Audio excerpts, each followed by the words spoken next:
The top two are in our sights today, viewers, as we face Derby County directly above us. Can you hear the sound?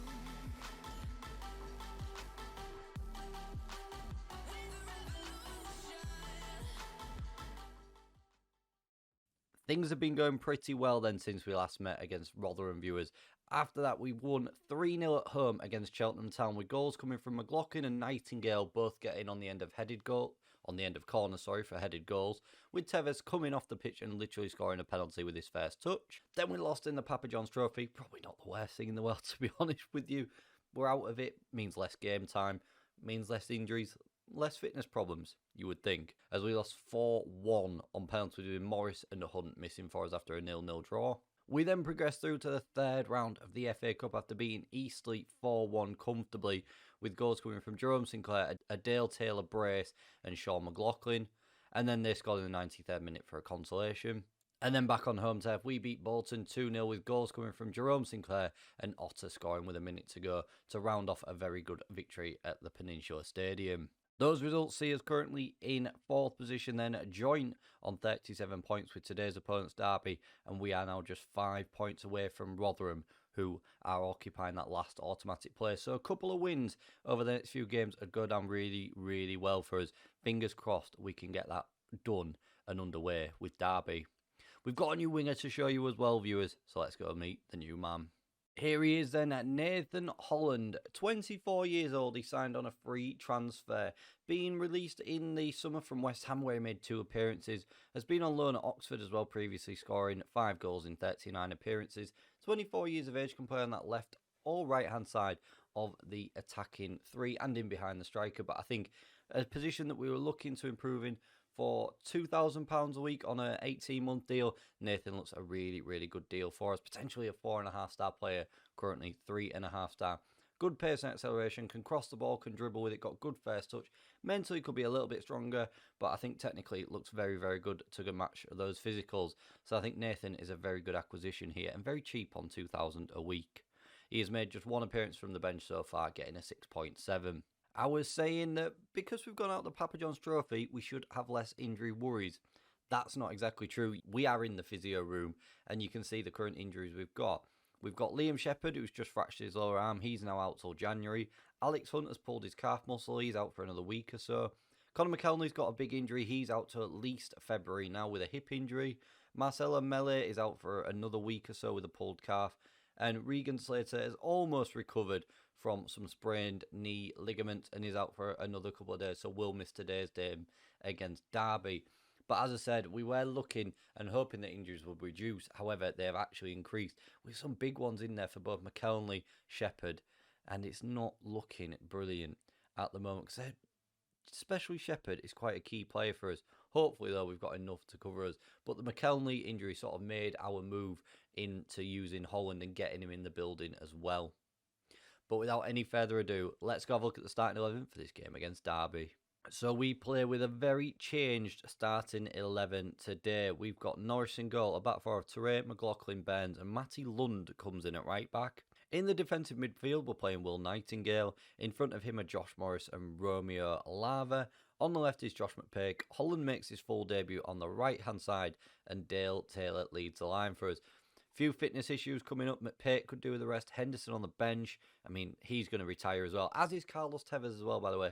So both Tevez and Henderson will not be here next season. Kind of done us a good favour being able to get their wages off the wage bill in the summer, but a little bit sad as well because obviously they're such a good age in terms of experience, but playing time, they're just not doing it. But either way, they could do with some game time as well. Lavia could do with the rest. It's very sticky plaster, this team. Fingers crossed though we can go pick up the 3 points as we are at home as well. Kickoff is underway then, and 2 minutes in, there's a highlights to Derby. A free kick in a dangerous area as the rain lashes down here in Salford. Baird with it. Oh, and Norris tips it over. Well done by Norris there, to be fair, to tip it over so early on. I think if Derby had scored, that really would have put heads down. Sibley's a very good player, as we know from our one season save with Derby on Twitch. Link down in that description below if you want to go give it a follow, where we unfortunately failed with Derby in that first season, like they have done as well. Lund into Burns. Oh, and Finley Burns gets his header onto the crossbar. I just thought we'd scored there. Punched here ready.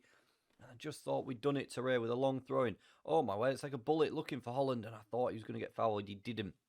Derby clear it. Burns picks it back up into Lund. Lavia now on this right hand side finds Holland. Looks to make something move. Into Lavia, who's being challenged well, but Holland picks up the loose ball. Nightingale squares it to Morris. Squares it again to Teray. It's come from right to left. Teray gives it back inside to Morris. Very, very patient here. Morris receives the ball from Teray. Has that gone out for a throw-in, for a corner? It hasn't. And we get the ball back again. Teray will look to punish Derby on this left. Gives it to Morris once again, being very patient. And we lose it in a dangerous area, but Teray wins it back into Morris, the man that lost it originally. Just playing between themselves and finds McPake in the area. And Josh McPake gets his second goal of the season since joining from Rangers.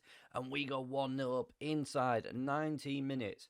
We had to be so patient there. Teray and Morris were only picking themselves out. They were the only ones making moves. However, Morris gets the ball to the byline, sees McPake unmarked at the edge of the 6-yard area, and he prods it home with his head to make it 1-0 to us here. And this would be such a big victory for us. We would jump above Derby in the league and be 3 points greater than with them having a game in hand. However, we would have a game in hand on Rotherham and be just 2 points behind them. Holland wins the ball. Lavia feeding it through to Morris. What will he do? He's already got an assist to his name. Gives it to Dale Taylor. Makes it 2 on the counter-attack. That was so clinical. And Dale Taylor, unlucky for some, gets his 13th of the season. Not unlucky for him with that one, with a lovely finish. A counter-attacking move, which was absolutely unbelievable. Well done by Lavia into Morris. Takes a couple of touches. And Dale Taylor with a first-time finish across the face of the goalkeeper. Puts it into the back of the net, rolling it into that bottom corner. And we are now 2-0 up. It's always onside as well. Both centre-backs playing him onside. Lovely bit of play. So with a game in hand on Rotherham, we would be 2 points behind them with a better goal difference as well.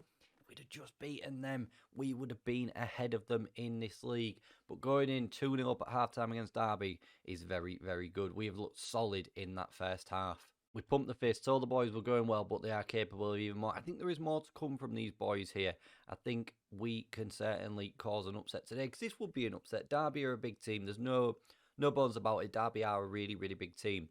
However, if we could certainly upset the odds here, Morris looking for a hat-trick of assists, gets his hat-trick of assists with Sean McLaughlin, who gets his 5th of the season, and Josh Morris, the player of the match surely today, with 3 assists to his name, makes that look effortlessly into McLaughlin, who gets it in at that near post, and the upset is on. Really, we're a giant killer in this league. We've absolutely slayed Derby today. They've not expected what we put up at all for them today. Lavia and Holland not having the best games. I can allow Holland not to have the best game. He is new here. Lavia should know a little bit better by now. With that in mind, we will make a change after this highlight. Lawrence into Balik. Oh, and Norris somehow keeps the ball out there. It looked like it bounced about that 6-yard area, but thankfully it keeps out of our net. 7 minutes remaining. We've got Lavia with a 6.4, which is unlike him. However, we've not got a lot of options to bring on, which is something that has been highlighted to me in the last few games.